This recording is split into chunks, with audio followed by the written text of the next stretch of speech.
this court will further take judicial notice of the request for hearing that was filed on or about February 25th, 2025.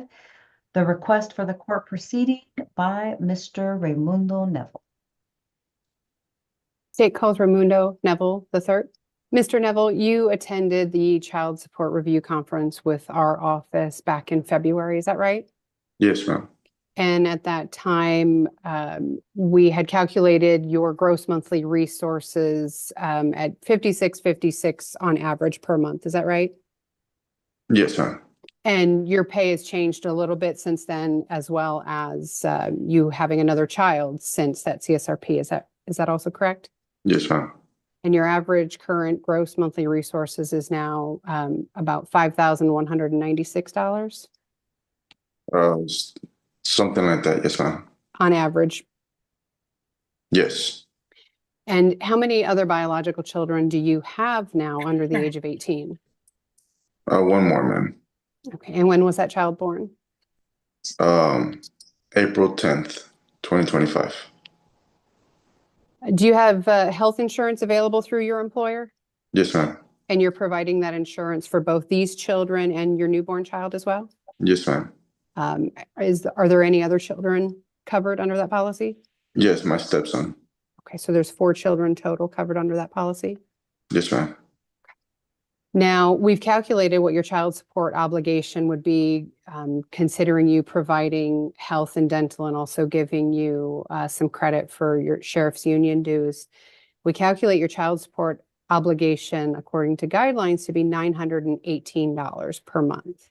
Are you asking the court to deviate from child support guidelines in any way? What do you mean by that, ma'am? Do you want the court to order $918 in child support or a different amount? A different amount. Okay, and why is that? I just want something that's reasonable. I'm not against paying child support. Like I had stated prior, I'm just trying to get it to be at 800. Due to the fact that there's also things that come abroad, you know, I'm trying to be able to be financially stable at the same time, be able to provide for my kids. My son has recently gone more times to the hospital, and with that he's gone to the hospital, I'm also facing medical bills now that he had an emergency he had to go to. I have a bill of $815, and then another time his ear got infected, I have another bill of $245. So it's not just that I'm paying the insurance and the copay, I'm also paying the bill of whatever the insurance isn't covering. Now, when you say your son, are you referring to your newborn or Raiden. the child that you have when? Ms. Bright, we lost the other party. Okay. I'm thinking we may not, if she keeps coming in and out, Judge. I don't know if the court wants to reset. I don't know if she was in her cruiser. Yeah, it's That might be the issue. She's also a deputy and as am I. So it's kind of hard for us to sometimes get signal. Ms. Stevenson, can you Hello? hear? Yes, I'm here. Yes, ma'am. Okay. Ms. Bragg, honestly, I don't know when she dropped off, so if she heard any of the testimony by Mr. Neville. Ms. Yes, I did. Stevenson, what is the last thing that you Yes, did here? He wanted the $100 of his other finances. I can't hear her. Mm-mm. Is there Can somewhere? you guys hear me? Not anymore. Unless they're available to come over tonight. I mean, this afternoon, and let's just have an in-person. Mr. Neville is out of county, Oh, but he has good connection. he's got great connection. How about Miss Stevenson? We need to get her somewhere where she can get connected. Is she in El Paso County or in the surrounding area? Yeah, she's in El Yes. Paso. Ms. Stevenson, we're unable to hear you with the connection that you have. Is there anywhere where you can go to get a better connection, or the courthouse? Yes, I'm actually outside the courthouse. Mr. Neville, I'm going to start from the beginning because I'm not sure what Ms. Stevenson did and did not hear. You, at the time that the CSRP was done, you had wages slightly higher than what you currently have. Is that right? Yes. And your current average gross monthly resources are now $5,196 monthly. Yes, before taxes. And you've also had the birth of another child since that CSRP. Yes. And you have health and dental insurance available through your employer for these children. Yes. And how many children are included on that health and dental policy? 4. And taking those costs into consideration for these 2 children and your sheriff association dues, we've calculated your child support obligation under Texas Child Support Guidelines to be $918 monthly. Are you asking the court to order a different amount than what the guidelines suggests? Yes. And what amount are you proposing to the court to pay as a child support obligation? I was just trying to make it at a flat $800.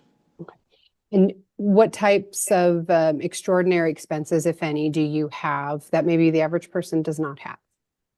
Well, obviously the cost of living in San Antonio is a little bit more than it is in El Paso. Not that that's any relevance, but whenever, like I was stating prior, there are doctor bills or medical bills, I'm sorry, that have come abroad from doctor visits from my son Raiden.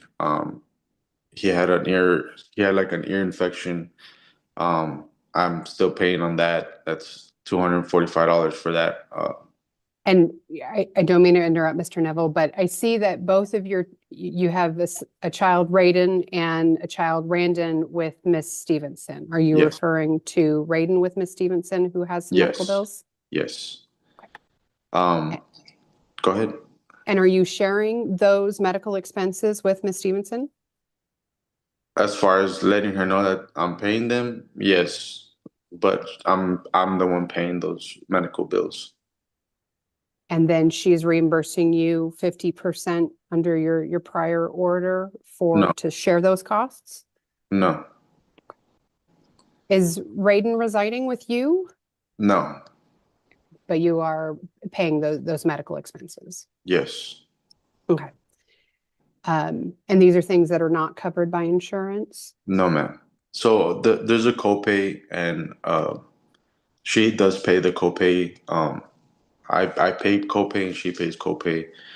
So we are transparent with that. As far as the back pay with the medical expenses that are not covered through the insurance, I'm getting those bills, so I'm having to pay those. Right now I have a $815 bill and a $245 bill for 2 emergency room visits for my son Raiden. Okay. And you reside in Bexar County, is that right? Yes, ma'am. And previously you and Miss Stevenson resided here together in El Paso County? Yes, ma'am. And when did you move to Bexar County? I want to say in 2016. And since 2016, have you had some extra travel expenses in order to exercise possession? Yes. And how often are you exercising visitation of these children? So we normally do it to where it's Christmas and summer vacation. And then sometimes my mom will come over here on Thanksgiving to San Antonio. So usually twice a year? Yes, 2 to 3 times a year. And that's just the children coming to San Antonio, Bexar County area, not you coming here? Well, I go pick them up in El Paso and then bring them back over here. Okay. And who is paying for those travel expenses? I am. Is that for every visit? Yes. Do you share it in any way? You do your travel there and mom picks up on the way back. She comes to San Antonio and gets the children and brings them back. Is it shared in any way? There's been times where that has applied. However, there's also times that last minute she's not able to come all the way over here, so I have to go to Fort Stockton to drop off the kids. So how often do you guys meet halfway? Most of the time, it's almost all the times that I take them back is I'll meet them halfway. She won't come to San Antonio to pick them up, so I'll have to drive to Fort Stockton to drop them off. And that's happened quite frequently. And for pickups, do you also meet halfway? No, I think there's been maybe like twice that we've done it like that. But for the most part, I'll drive all the way to El Paso, pick them up, and then drive back. Okay, so you're coming all the way to El Paso for pickups and then meeting halfway for drop-offs. Yes, ma'am. Okay. Is there any other reason, or extraordinary expenses or reason that you would like the court to consider in determining whether or not to deviate from these child support guidelines?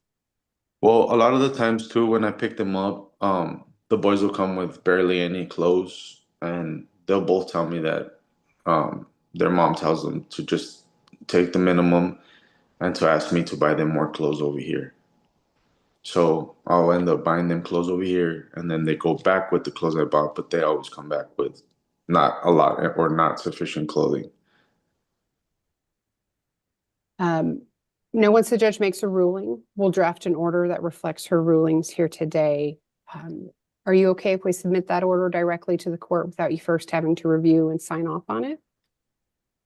Well, I mean, obviously, I would like to see what's being written or what the review is on it. Absolutely. Pass the witness. Ms. Stevenson, do you have any questions of this witness?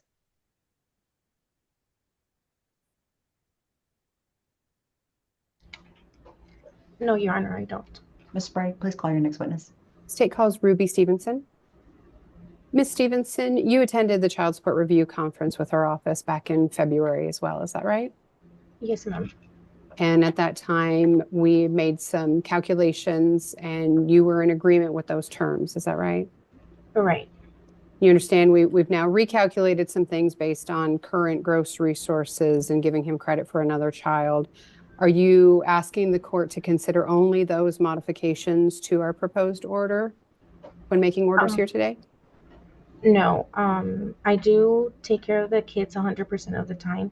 Okay. And if he was, We're going to get to any deviation.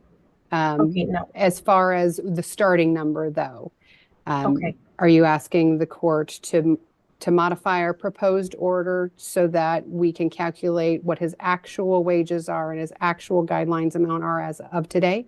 yes, For a child support obligation of $918 per month? yes, And are you asking the court to order the guideline amount and not consider any sort of deviation? yes, And why is that? because I'm not asking for more, I'm not asking for less, it's just what the state is asking for.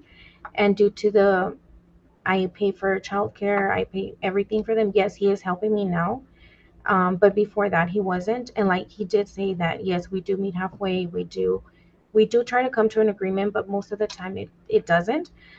So the last couple of times I've paid for their flights to bring them back, and he did pay me after because he said that he didn't have the money at the time.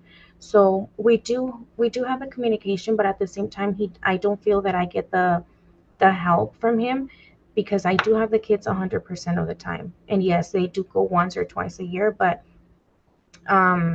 usually we cannot come to an agreement to that. So, I mean, I understand he has his expenses, he has his baby, but so do I. Is there anything else you would like the So- court to take into consideration based on any of the requests Mr. Neville has made or your requests? No, pretty much the expenses that he has, I have. And there's times that, yes, I do pay, like you mentioned, the doctor visits, I do pay for the co-pays. There's times that my rate and my oldest, he was at the urgent care 2 weeks ago and I had to pay for that as well. I understand he does have bills from the previous past, but so do I. Everything sometimes I had to leave from work early because they get into incidents. I have to pick them up from school, and it's things that I have to figure out on my own because he's not in town.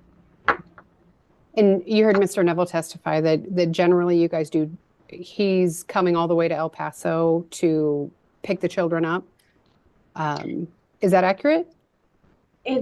He has picked them up, but so have I. I've also taken them all the way to San Antonio, so it's both of us. It's not just a one parent doing it. It's both of us.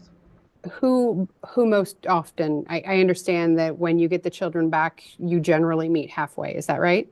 Yes, we have met halfway a couple of times, but let's say if he brings them, I take them. Or the last summer, he wasn't able to bring them, so we flew them back to El Paso. So it's your understanding that every time you're sharing the expenses one way or the other? Yes. Yes, ma'am.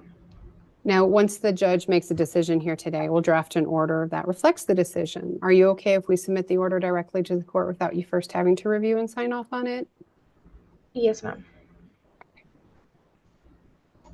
And I understand that we have a request for non-disclosure of your information because of you being a law enforcement officer, and we had not originally included one for Mr. Neville. Do you have any objection with the court now also including a non-disclosure of Mr. Neville's information for the same reason? No. Pass the witness. Mr. Neville, do you have any questions of this witness? No, ma'am. Ms. Sprague? And Judge, I just had the one non-disclosure question for Mr. Neville. Go ahead. Mr. Neville, we did not originally include a non-disclosure of your information, but are you requesting that the court not order your information be disclosed because you're a law enforcement official? Yes, ma'am. Okay, no actual concerns for your safety No. for any person, but just in general? No, it's just because of our careers that we have, the mom and myself. You know, it's a safety concern for both of us. Pass witness. Anything else? State rest and close, Judge. Go ahead. Your Honor, the state's requesting that the court modify the child support review order based on the actual current now gross monthly resources of Mr. Neville, as well as giving him credit for the child that he now has. The state would request that any modification be effective May 1st of 2025 and that the court confirm the prior child support review order terms up until that point. One moment, Judge, I apologize. The proposed order did have the obligation beginning April 1st, 2025, which was the month that the new child was born. Taking the new gross monthly amount into consideration, the state would recommend that the guideline amount be followed and that Mr. Neville be ordered to pay $918 monthly beginning May 1st, 2025, due in large part by the testimony of the parties. It seems that they are meeting halfway and equally sharing the travel expenses. State would also ask that the court make the rulings on the non-disclosure as the court deems in the best interest of all parties. Okay. What was the step-down provision? Excuse me? Step-down provision? Oh, I apologize, Judge. The step-down would be $714. Ms. Stevenson, you heard some of the recommendations regarding the obligations. Do you agree or disagree with those recommendations? I agree. Anything else you would like to address the court at this time? What about the visitation and all that? Are we going to get an order of the days, or how is that going to work? Well, with access and possession, it is when there was an original order that was established with access and possession. We can definitely refer both of you to the Domestic Relations Office if both of you want to mediate some new terms, especially if there's been some changes. We can definitely refer both of you to that. But as far as today's hearing, it's only going to be the obligations. Okay. Okay, but we can connect you right after the hearing. Okay, thank you. Of course. Mr. Neville. Yes, ma'am. Anything you would like to address the court at this time? No, ma'am. Okay. And some of the things that you have mentioned about how you disagree with the obligations or you want the court to deviate, is there anything else regarding the deviations that you feel I need to be made aware of? No, ma'am. Okay. And did you two want to participate in some mediation regarding access and possession moving forward? No, I mean, I'm still good with being able to get them when they're on vacation. Okay. If So you're both good of with you- that, I'm good. both of you are able to agree and talk about things and 'cause Yeah, whatever you agree on, it's not in order. It's just mutual agreement. yeah, we both agree on that. Okay, Ms. Stevenson, just want to make sure you're on the same page. Yes, ma'am. Okay, perfect. Last word from the state. Nothing further, Judge. Okay. Based on the testimony and evidence before this court, I will grant the modification. Follow the recommendations regarding the obligations. However, I will give a $25 credit monthly for Mr. Neville, leading the child support obligation to $893. All other terms shall remain in full force and effect. I will grant the non-disclosure. It is not based upon each other's any sort of harassment. It's just based on the work that you're in to protect the safety of yourself and your families. Thank you, Judge. Both of you are still required to provide each other your current addresses, numbers, ways that you can communicate with each other, as well as communicating the pickup and drop off. Anything else, Ms. Sprague? Is the $25 credit applied to the step down as well, Judge? Yes. Just an entry date, Judge. I'll have it out to the parties for signatures today. Entry this Friday. Thank you, Judge. Thank you. Thank you, everyone. Thank you, ma'am. Judge.